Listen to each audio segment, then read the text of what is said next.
Hey,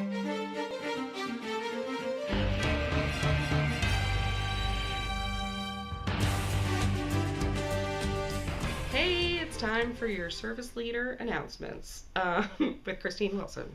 All right, this coming weekend is we're recapping the kingdom, which is like a super exciting weekend. We've been talking about the kingdom every week, and the point is that we're still living in the time where the kingdom is expanding, and so we want them to see how the kingdom functions modern day. So hopefully you have already chosen some leaders or possibly some kids to be up front and tell some stories of how they've experienced the kingdom.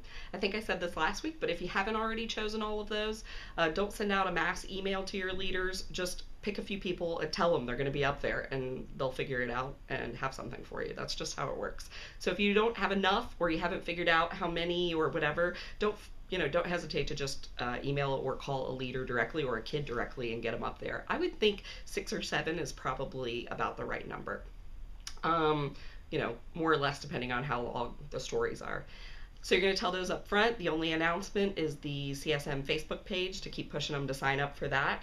And there's also an announcement that I don't want made as part of the announcements, but tell your leaders that we actually have a few spots for Ichthus left. We have none for Go Local, but we actually have a few for Ichthus. We don't want to announce it up front because we gave a hard deadline, but we do have a few spots. So if you could tell leaders to tell some of their core kids that there are spots left so that we could fill those spots without making a huge announcement, please do that at your leader meeting. So letting them know about Ichthus at the leader meeting, announcement about Facebook page, stories of the kingdom, and then back to pods to have kids tell all the stories that they know of the kingdom or ways that they spot it or have experienced it.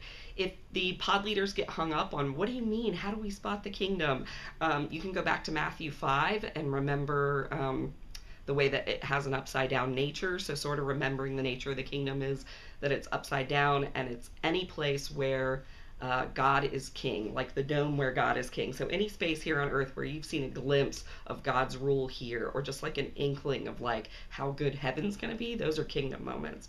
So that might be a good way to set it up and explain it for them. That's it. It's going to be a great weekend. Have fun storytelling. See you next week.